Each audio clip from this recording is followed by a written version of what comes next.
노동으로부터 상품이 나오는 거잖아요. 노동이 기여한 목 때문에 생산품이 만들어진 것을 상품화시켜서 노동자들 때문에 그 상품에 어떠한 가치가 증대하였으니 생계비 정도만 나눠주고 우리 추상적으로 자본이라고 얘기하니까 뭔지 잘 모르겠잖아요. 마르크스가 이야기한 자본이라는 것은 생산수단입니다. 마르크스가 살았던 시대를 대입을 해가지고 보면은 진짜 기계라고 보는 것이 가장 정확하게 자본을 표현하는 말로도 볼 수가 있을 것 같아요. 당연히 자본이 많은 사람이 유리할 것이고 그런 유리한 체계가 계속 지속된다면 홀라당! 그 홀라당을 네. 익스플로이테이션, 착취, 수탈. 그래서 결과적으로 그 독점 자본의 힘 때문에 자본주의가 붕괴하고 말 것이라는 예측까지. 근데 안 망했잖아요. 그렇죠. 뭘 놓쳤는지 이제 한번 이야기를 해봐야죠. 아 그래요. 한번 좀 이것도 살펴봐야 되겠다.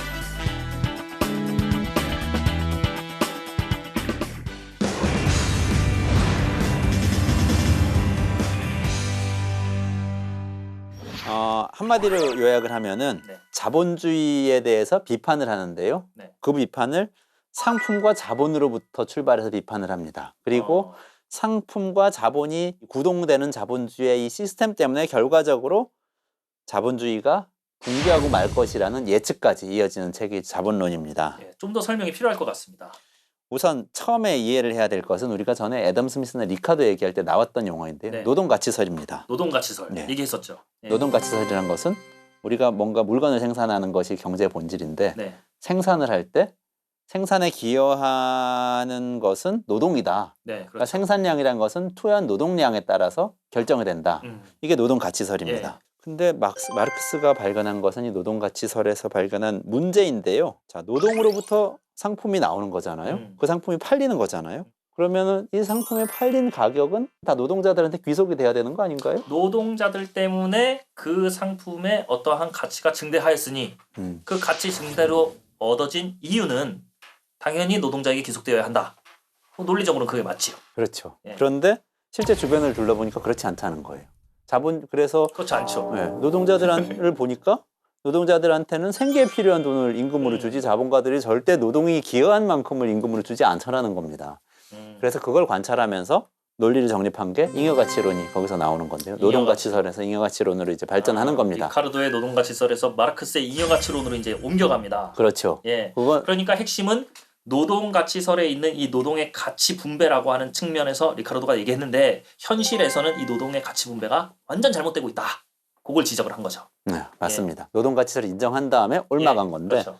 그러면 실제로는 생계비가 임금으로 지급되면은 그 차이가 있잖아요. 예. 실제 기업이 올린 매출과 임금으로 지급된 것 사이에 차이, 또 재료비 다 나가고 나면 이제 이윤이란 그렇죠. 것이 남는데요. 이윤이란 게 뭐냐? 그것은 잉여가치다. 이렇게 이야기합니다. 잉여가치란 건 뭐냐면은 노동이 기여해가지고 만들어낸 이 총 가치 중에서 노동자들한테 임금으로 지급하고 남은 것이 잉여가치인데 사실 잉여가치도 노동이 생산을 한 건데 분배되지 않고 남아있는 거죠. 노동자들의 기여로 인해서 만들어진 것인데 노동자들은 결국에 먹고 사는 데 있어서 최소한의 것만 결국엔 받아갈 뿐이고 굶어 죽지 않을 만큼 딱 그 정도만 나머지 노동자들의 피땀에 의해 가지고 이루어진 가치들은 다 자본가들이 홀라당 가져가 버리니 요게 문제네요. 그 홀라당을 예. 익스플로이테이션 이렇게 그래서? 표현하죠. 착취라고 표현을 합니다. 착취라는 말 뭐 우리 저 과격한 정치고로 느껴지는 그런 용어인데 예. 사실은 여기서는 좀 과학적인 의미에서 그러게요. 딱히 뭐 어울리는 말도 없네요. 가치의 이전을 착취라고 표현을 한 겁니다.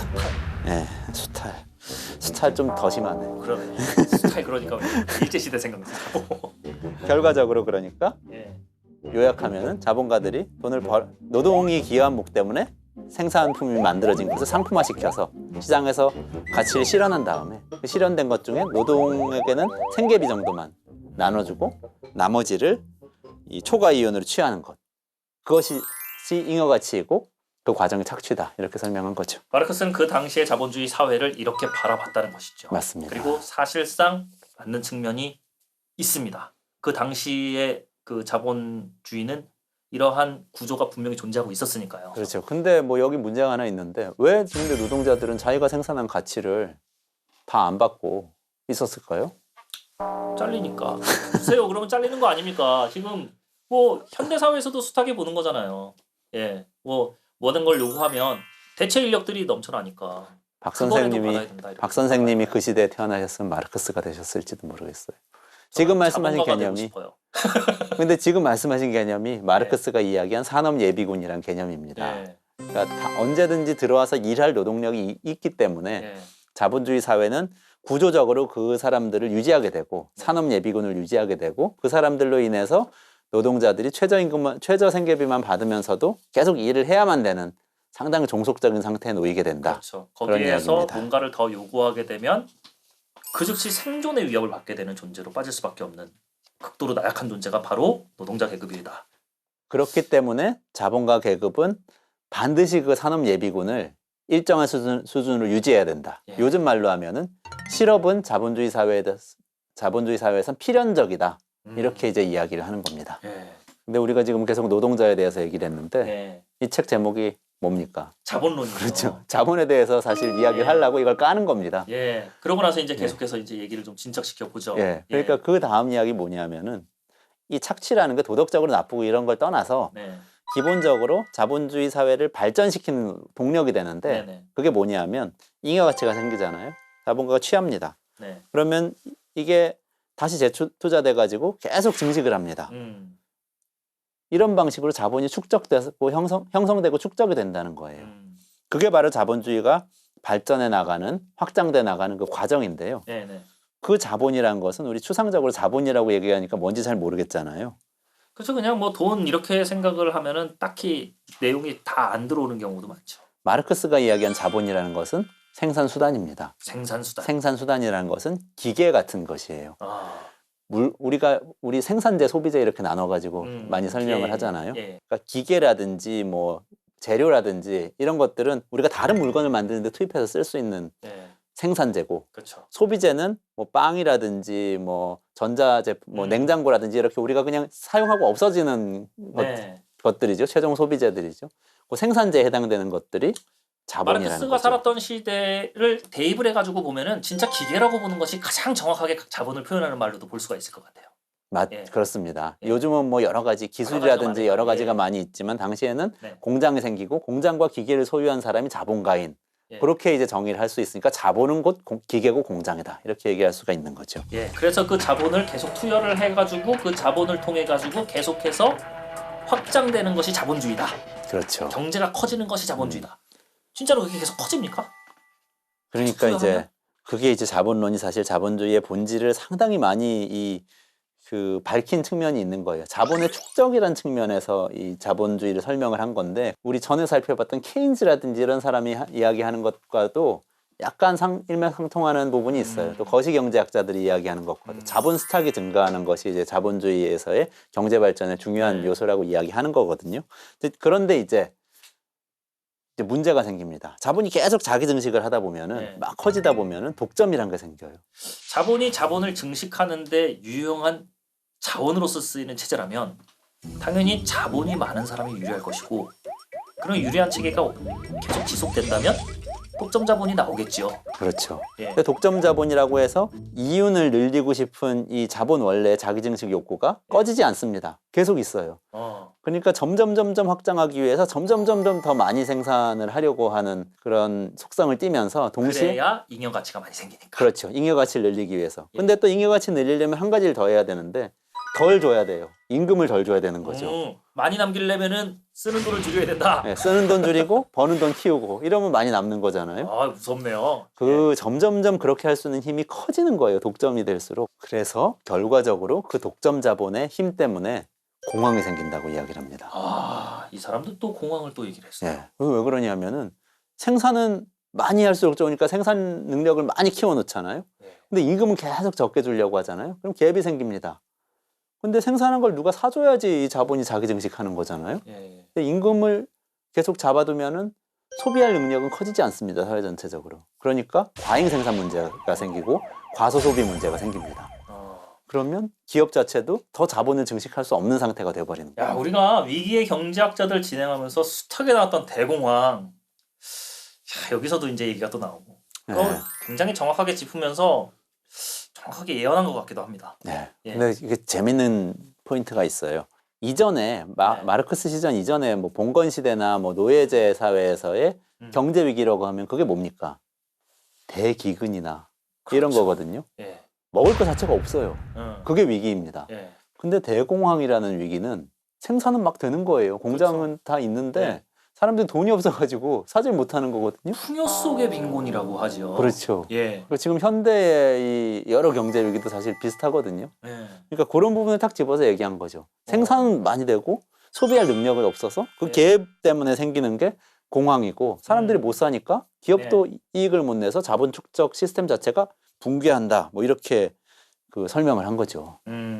결국 과잉 생산과 과소 소비라고 하는 것이 자본주의가 가지고 있는 대공황으로 이어질 수밖에 없는 필연적이다. 필연적인 어떤 메커니즘이다. 이렇게 이제 본 것이고, 그러면은 이제 자본주의라고 하는 것은 이러한 공황을 통해 가지고 붕괴된다. 이렇게 이제 살펴본 것이 마르크스의 이론이라고 하는 것인데. 그렇죠? 예. 그래서 앵글을 이제 지금 우리 전반적인 자본주의 시스템을 가지고 얘기를 했는데 앵글을 이제 기업으로 돌려가지고 보면요. 예. 기업에 대해서 마르크스는 또 이윤율 저하의 법칙이라는 것을 이야기를 합니다. 이윤율 저하의 법칙. 그러니까 이것이 자본주의가 붕괴하는 것이 반드시 노동자 계급에게만 이렇게 안 좋아져 가지고 이게 문제가 발생하는 것뿐만이 아니라 다른 측면을 본 거네요. 부르주아 유산 계급 측면도 한번 살펴본 겁니다. 그렇죠. 예. 그러니까 나름대로 과학적인 접근을 하는 건데요. 네. 기업 스스로가 점점점 이윤율이 저하될 수밖에 없는 운명에 처한다. 그건 뭐냐 하면은 자본이 계속 그 축적된다고 했지 않습니까? 그러니까 네. 기계가 계속 고도화되고 많아지고 이렇게 되는 그렇죠. 겁니다. 그러면 이제 기업의 구성이 어떻게 되냐면 처음에는 기계 한 대 들여놓고 노동자 10명을 고용해서 공장을 운영을 합니다. 네. 근데 점점점 이제 잉여 가치가 생기면은 자본이 계속 쌓입니다. 네. 자본이 쌓인다는 것은 당시에 마르크스 앵글로 보면은 기계가 점점 커지고 많아지는 거죠. 그렇죠. 그래서 처음에는 기계 한 대 노동자 10명이었던 게 이제는 기계 10대 노동자 10명 이렇게 될 수도 있고 네. 또는 기계값이 10배로 비싸진 이 새로운 기계에 그렇죠. 노동자 10명이 붙어 있어서 같이 일할 수도 있고 이렇게 되면은 노동과 자본 사이의 생산 과정에서의 갖는 그 비중이 점점 차이가 납니다. 자본의 비중이 훨씬 점점 높아지는 거예요. 이걸 자본의 유기적 구성의 고도화라고 합니다. 다시 한번 자본의 유기적 구성의 고도화. 깁니다. 자본 이거 되게 짧은데 짧아서 그렇죠. 좋은데 이렇게 안으로 들어가니까 이런 말은 또 누가 이렇게 만들어내는 건지. 그러게 말입니다. 또 이런 말 있으니까 설명하는 우리들이 또 결국엔 자본가들 입장에서도 이윤율이 떨어지게 되니까 자본가들 입장에서도 그렇게 바람직하지 않은 방향으로 이제 흘러가요. 그러니까 자본이 유기적 구성이 고도화될수록 그러니까 생산 과정에서 자본의 비중이 높아질수록 이윤율이 떨어질 수밖에 없는데 그 이유는 아주 명확해요. 이윤율이란 게 아까 뭐라고 정의를 하죠? 우리 이윤을 마르크스는 뭐라고 정의했습니까? 일단은 판돈. 잉여 가치. 잉여 가치. 그러니까 판돈에서 임금 지급한 걸 뺀 거죠. 하지만 전체 가치는 다 노동으로부터 나온다고 그렇죠. 했잖아요. 그러면 이걸 모델화해서 보면 그 이윤율이란 것은 잉여 가치를 분자로 놓고 분모로는 잉여 가치와 노동자에게 돌아간 그 몫을 더한 전체 총 가치가 되겠죠. 그렇죠. 그런데 이게 그 자본의 유기적 구성이 고도화되게 되면 어떻게 되냐면 자본의 그 양이 점점 커지기 때문에 자본 밑에 있는 이 전체 노동이 다 기여해서 만들어낸 자본 총량에 비해서 잉여 가치의 비중이 점점 줄어들 수밖에 없게 됩니다. 쉽게 얘기하면은 요즘 말로 얘기하면 국가 경제가 점점 규모가 커질수록 경제 성장률은 차차차 낮아질 수밖에 없고 대기업이 점점 규모가 커질수록 이윤율은 점점 낮아질 수밖에 없다. 이익률은 낮아질 수밖에 없다. 이런 얘기입니다. 있지 않을까 싶어요. 어차피 우리가 앞서 봤을 때 과잉 생산과 과소 소비가 나왔으니까 거기랑 또 연결돼서 보면 기업의 입장에서도 결국에는 생산을 엄청나게 많이 하게 되면은 결국엔 물건값이 더 비싸지는 것이 아니라 물건값이 싸지게 되니까 판도는 그렇게 많이 늘어나질 않고 문제는 생산을 하기 위해서 노동을 계속 투여를 해야 되는데 노동자들한테 먹고 살 돈은 계속 지급을 해줘야 된단 말이죠. 이른바 일종의 고정비용이 계속 들어가는 것처럼 돈은 계속 들어가니까 당연히 자본가 입장에서는 이윤이라고 하는 것이 박해질 수밖에 없는 것 아니냐. 이렇게도 볼 소지가 있지 않을까요? 그렇죠. 특히 자본 스탁 전체하고 비교를 하면 이윤의 비중은 점점 줄어들게 됩니다. 그럴 수밖에 없다. 그래서 결국에는 기업이 파멸을 하게 되고 그것은 이제 노동자들이 저항해서 공장이 문을 닫는 게 아니고요. 스스로 이윤율이 점점 낮아지기 때문에 문을 닫게 되고 자본주의 망한다 이렇게 얘기한 거죠. 그래서 결국에는 이 잉여가치라고 하는 달콤한 꿀이 자본가들에겐 꿀인 줄 알고 먹었는데 먹고 나니 독이었네. 그렇죠. 자본 증식을 하겠다는 이 무한한 욕망이 결국은 자본 증식 자체를 못하게 만드는 이런 시스템. 이게 이제 자본주의라고 이야기를 한 겁니다. 자본주의는 붕괴하게 될 수밖에 없는 필연적 고리를 가지고 있다. 이렇게 이제 마르크스는 얘기를 한 것인데 근데 안 망했죠. 그렇죠. 그래서 이제 우리 막 되게 맞는 말을 되게 하고 막 빠져들었는데 현실은 전혀 아니에요. 뭘로 쳤는지 이제 한번 이야기를 해봐야죠. 그래요. 한번 좀 이것도 살펴봐야 될 것 같습니다.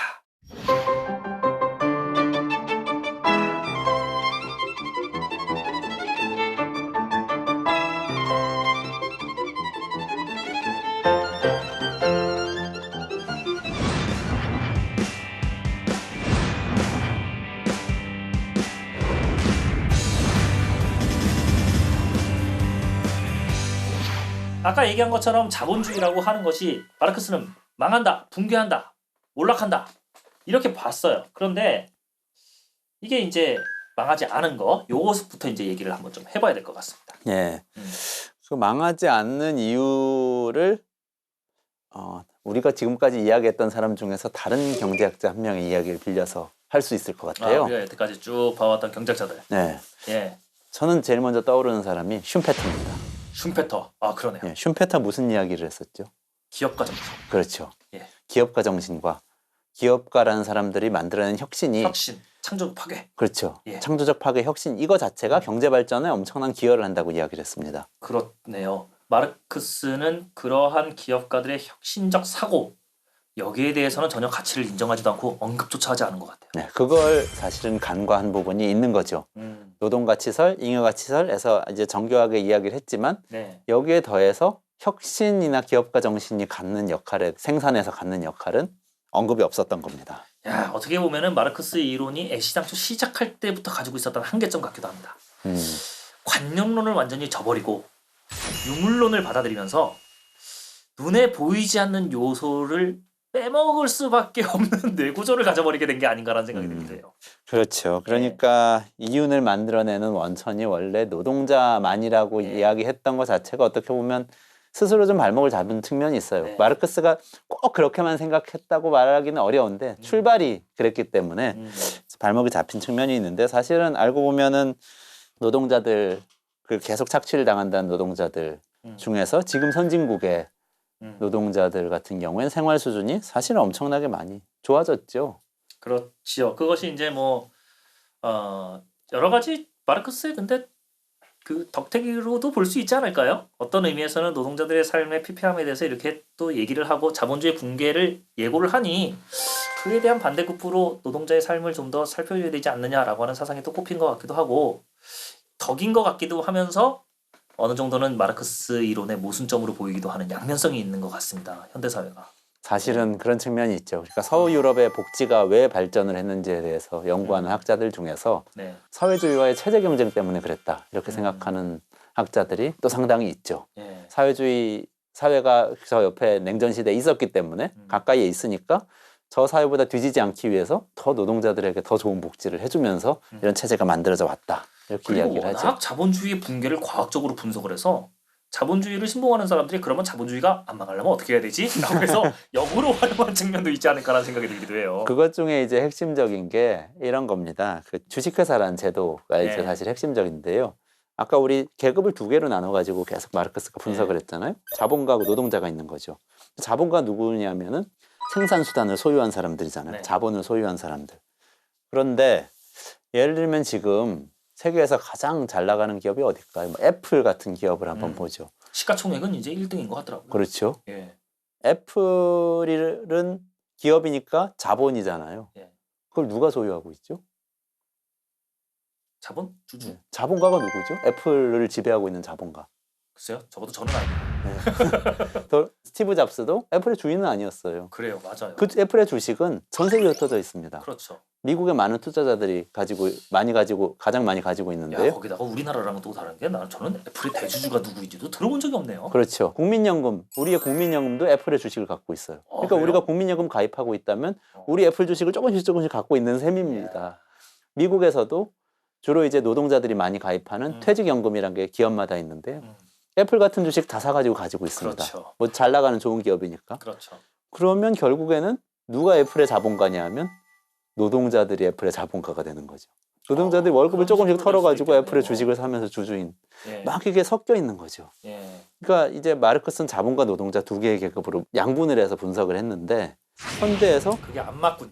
이게 막 섞이는 거죠. 그래서 어떤 사람들이 나는 노동자인데 어떤 다른 회사에서 구조조정해가지고 비용 절감해서 이익 늘어났다 이런 네. 뉴스 듣고 막 좋아해요. 내가 그 주식 갖고 있으면. 그래요. 마르크스가 이렇게 뭐 노동자랑 뭐 그 뭐랄까 자본가들이 이렇게 섞이는 것 이런 것에 대해서도 얘기를 못했지만 사실상 두 개로 이렇게 딱 쪼개지는 것만도 아니란 말이에요. 또 섞이는 것뿐만 아니라 세 번째 것이 있단 말이죠. 중간층이라고도 볼 수 있는 이런 개념들에 대해서도 강조한 것이 있지 않는가. 그런 비판도 받는데요. 그렇죠. 그 중간층이 그러니까 소득이 중간이다 뭐 이런 거라기보다 네. 마르크스가 뿌띠부르주아지라고 불렀던 계급이 있어요. 그렇죠. 맞아요. 소자본가. 그렇지, 소자본가. 네. 그냥 우리 동네에서 구멍가게 하는 분이 계세요. 네. 자기 가게입니다. 자본가일까요? 또 조금 더 나가면 소기업가, 중소기업가까지도 어떻게 보면은 그렇죠. 뭐 자본가라고 이야기하기 조금 그런 우리나라로 상태. 얘기를 하면은 2층이 제일 두텁지 않나요? 그렇죠. 엄청나잖아요. 네. 자영업자들의 자영업자만 해도 거의 30%에 육박할 정도로. 400만 이런 얘기가 있는 것 같아요. 그러니까요. 그런데 이 부분이 사실 마르크스는 자본주의 발달하면서 자본이 유기적 구성의 고도화, 이 어려운 네. 얘기 속에 담겨 있는 이야기는 이 층은 소멸할 거라고 본 겁니다. 아 결국에는 독점 자본으로 가니까요. 그렇죠. 자본은 다 독점 자본이 되고 예. 그래서 거기서 위기가 이들의 생긴다고 본 것은 다 건데 한 명의 자본가에 의해서 착취하게 되어 있는 살아남을 거죠. 수가 없는 거죠. 시장 그렇죠. 경쟁에서. 있을 수가 없죠. 근데 계속 살아남아 있는 거죠. 그게 이제 사실 계급론에서 양분한 것에서 조금 빈틈이 생긴 그런 부분이고 또 한편은 사람들이 슌페터의 기업가 정신 이야기하고도 또 연결이 되는데요. 합리적으로 생각하면은 그러지 않아야 될 것 같은데 자꾸 창업을 합니다. 창업을 해서 혁신을 일으키고 내 걸 가지고 자기 일을 하고 싶어하는 그런 창조적 경향을 막 보이는 거예요. 그렇죠. 그렇기 때문에 또 민주주의 체제에서 국가가 대자본가만 옹호를 할 수가 없기 때문에 이런 사람들이 창업을 하고 자리 잡을 수 있도록 계속 또 제도적인 지원을 해주고 그러면서 이제 계급 구조가 좀 복잡한 상태로 계속 유지가 되는 거죠. 이렇게 계속 유지가 되는 것에 있어서는 일단 맹점이기도 하고 이 마르크스의 이론을 또 다시 이렇게 보면 결국에는 마르크스가 주장했던 것은 이 노동자들이 이른바 절대적으로 빈곤에 빠진다는 거 아닙니까? 절대적 빈곤에 빠짐으로 인해서 더 이상은 생계가 어려워지고 이들이 단결해서 뒤집어 엎는다. 쉽게 얘기해서 이제 혁명 이론을 이제 주장을 하는 것인데 그러한 것도 사실상은 역사적으로 봤을 때 딱 맞아떨어지게 해결이 되는 그런 나라들을 찾는 것도 사실상 그렇게 쉽지는 않아요. 그래서 마르크스도 초기에는 절대 빈곤 이야기하다가 나중에 상대적 빈곤도 중요하다고 또 이야기를 합니다. 아, 말을 바꾼 건가요? 예, 말을 본인이 왔다면 핵심이 약간 흐트러졌습니다. 생각이 진화했다 이렇게 생각이 이야기했을 진화했다. 텐데 뭐 그렇게 볼 수도 말을 있겠죠. 바꿨다고 볼 수도 있고요. 어쨌든 간에 예. 자본가에 대비해서 빈곤해지기 때문에 음. 문제가 생긴다 이렇게 또 이야기를 하기도 합니다. 근데 이 말도 사실상 맞는 말인 것 같긴 한 게 빈곤이라고 하는 것이 꼭 절대적 빈곤만을 얘기하는 것 같진 않아요. 그렇죠. 예. 그 현대에서 더 많이 느끼는 예, 거죠. 상대적 빈곤이야말로 진짜 심각한 빈곤의 문제라고도 볼 수 있죠. 예. 근데 그것이 혁명으로까지 이어지게 하느냐 조금 네. 다른 문제이긴 한데요. 그렇죠. 예, 그거는 별도의 또 논의인 것 그렇죠. 같습니다. 맞습니다. 네. 예.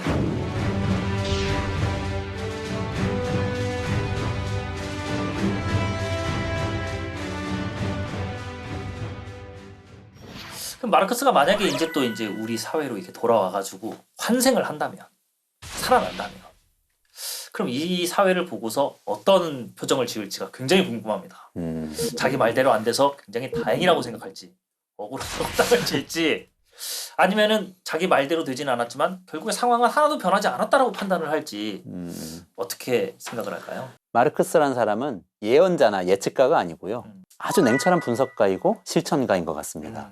그러니까 지금 세계를 보면은 내 예측이 틀렸네 맞았네 이런 생각할 것 같지 않고요. 지금 세계가 어떻게 되어 있는지 볼 것 같아요. 여기서 가장 문제점이 뭔지 진짜 잘 찾아낼 것 같아요. 그걸 잘 찾은 사람이거든요. 세상 두 개를 바라볼 필요가 있을 것 같아요. 일단은 자본주의 체제를 구축하고 계속해서 자본주의 체제 하에서 시장 경제를 발전시키고 있는 나라를 보면서 드는 생각.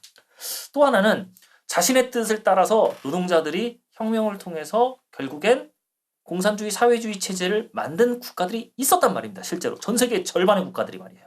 특히 대표적인 것이 지금은 몰락해서 러시아로 불리지만 과거 소련, 구소련이죠. 중국 이런 나라들.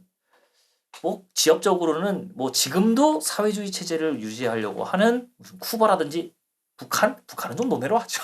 이 나라는 좀 아닌 것 같으니까 이런 나라들을 봤을 때 각각 어떻게 생각을 할까요? 저는 마르크스가 진짜 환생해서 돌아온다면은 중국 연구자가 될 것 같아요. 다른 나라 네? 논외로 어디요? 하고 중국.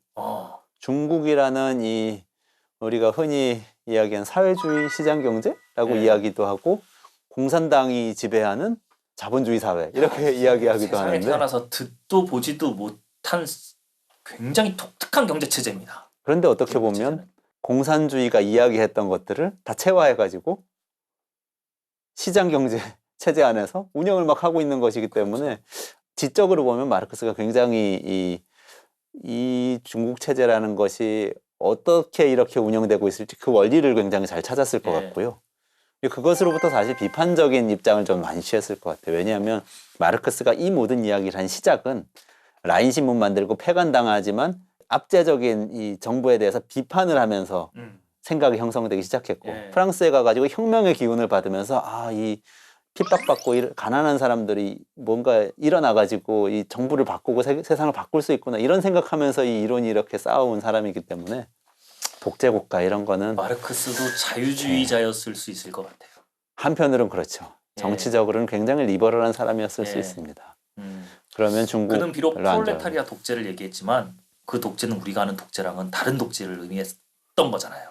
그럴 수도 있습니다. 예. 지난 시간에 우리가 슌페터 이야기하면서 네. 슌페터도 자본주의가 잘 안 될 거라고 얘기했잖아요. 나중에 네. 사회주의 될 거라고 그랬잖아요. 기업가 정신으로 뭐 성장은 하지만 성장 때문에 오히려 지식인들이 수준이 너무 높아져서 사회주의로 갈 거라고 이야기를 했는데 그때 간단하게 언급이 됐지만 슌페터가 얘기했던 사회주의와 이 마르크스가 얘기하는 사회주의와는 좀 다르잖아요. 다르죠. 슌페터의 네. 사회주의는 굉장히 온화한 합리적인 이 계획 경제 예. 뭐 이런 것에 가깝고요. 마르크스의 사회주의는 이제 계급 독재를 이야기하는 건데 어떻게 보면은 생산 수단의 공유 이런 그렇죠. 개념이죠. 예. 예.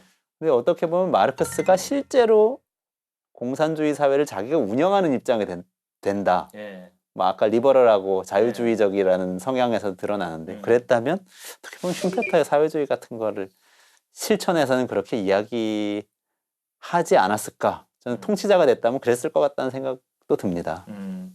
최근에 우리나라에서 좀 많은 그 진보적 지식인들을 중심으로 해서 많이 일어나고 있는 것 같은데 협동조합 설립분 같은 것도 있어요. 이런 걸 보면서는 마르크스는 어떤 생각을 할까요? 마르크스가 그러니까 잘 알려진 이야기는 아닌데요. 주식회사에 대해서 짧게 언급한 구절이 저작 중에 있습니다. 그 뭐라고 생각했냐면요. 주식회사는 굉장히 사실 다른 사회를 만들 수 있는 기업 시스템이라고 이야기를 했어요. 주식회사의 그 운영 메커니즘을 보면 세상에 이걸 발명한 사람이 누구인지 감탄을 그지 못합니다. 그렇죠. 예. 그래서 그건 이제 이 사람이 그렇게 생각한 이유는 지분이 많이 분산돼 가지고 상당히 그 안에서 민주적으로 의사결정이 될 경우에 주식회사가 되게 다른 기업 형태의 자본주의적이지 않을 수 있다고 본 건데요. 그런데 협동조합이나 사회적 기업 같은 것은 바로 그런 거죠. 근데 어떻게 보면은 협동조합이나 사회적 기업처럼 좀 마르크스가 생각했던 자본가가 지배하고 이윤만을 위해서 탐욕을 쫓는 이런 기업이 아닌 다른 기업들이 생기기 때문에 또 자본주의 사회가 어느 정도 유지가 될 수 있고 부정적인 부분이 치유될 수 있고 이런 부분도 있는 것 같습니다. 어떤 경제학자가 얘기한 말씀이 하나가 기억나네요. 자본주의는 절제와 탐욕이라고 하는 두 바퀴로 움직인다. 그 말이 딱 맞는 것 같습니다. 예. 그렇군요. 예. 탐욕도 필요하고 거기에 반드시 절제가 있어야 된다는 것. 그런 의미에서는 그러한 바퀴의 한 이론을 제공해 준 것이 마르크스라고 하는 것은 분명한 사실인 것 같습니다. 그렇죠. 말씀을 들으니까 예전에 우리 애덤 스미스에서 연약한 인간과 그렇죠. 공평한 관찰자 그렇죠. 이것도 생각이 나네요. 야. 현명한 인간. 언제 했는지 몰라서 까맣게 까먹고 있었어요. 그런 의미에서 마르크스 참 대단한 사람인 것 같습니다. 지금도 여전히 영향을 미치고 있고 여전히 할 말이 많은 경제학자인 거 확실한 것 같아요. 자, 오늘 위기의 경제학자들 마르크스에 대해서 알아봤는데 위기의 경제학자들 마지막 인물입니다. 어떠셨나요? 소감 좀 말씀해 주시죠. 저는 마르크스도 그렇지만 10명을 이렇게 쭉 보면서 느끼는 점은 역시 네. 어떤 사람은 그 당시에 처한 현실로부터 생각이 잘하는 것 같다. 네. 그러니까 그 당시의 현실을 더 많이 느끼고 현실에서 생기는 여러 가지 사회적인 문제 때문에 또 고통을 느끼고 그것에 대한 해결책을 찾아 나가는 과정에서 위대한 이론이 나오고 역사의 길이 남는 이런 세상을 반을 움직일 수도 있는 그런 사상이 나온다. 뭐 이런 생각이 들었습니다.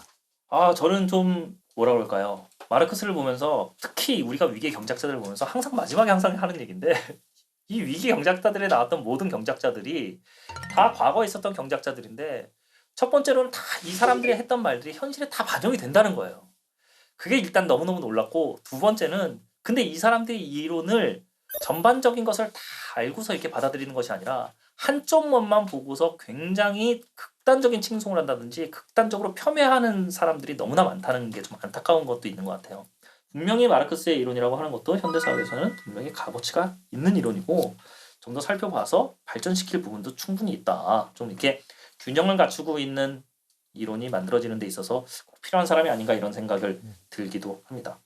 자, 우리 다음 시간 때 전체적으로 좀 얘기를 나눠볼 시간이 있을 텐데 소장님 어떤 얘기를 중심으로 한번 우리가 얘기를 해보게 될까요? 네, 우리가 애덤 스미스부터 시작해서 케인즈 거쳐서 슌페터, 마르크스까지 이렇게 쭉 여행을 해왔잖아요. 예. 그러니까 전체를 종합해서 네. 지금 우리의 현실에는 어떻게 영향을 주고 있고 네.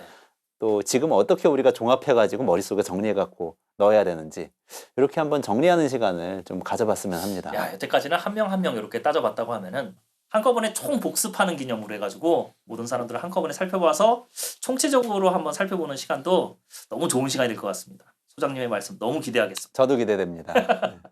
자, 그러면은 위기의 경제학자들은 이제 경제학자들 편은 다음 마무리를 짓는 것으로 할게요. 우리가 다음 시간 때 소장님의 좋은 말씀 다시 한번 기대하면서 이번 시간 마치는 것으로 하겠습니다. 이상 위기의 경제학자들의 박근수 이완재였습니다. 감사합니다.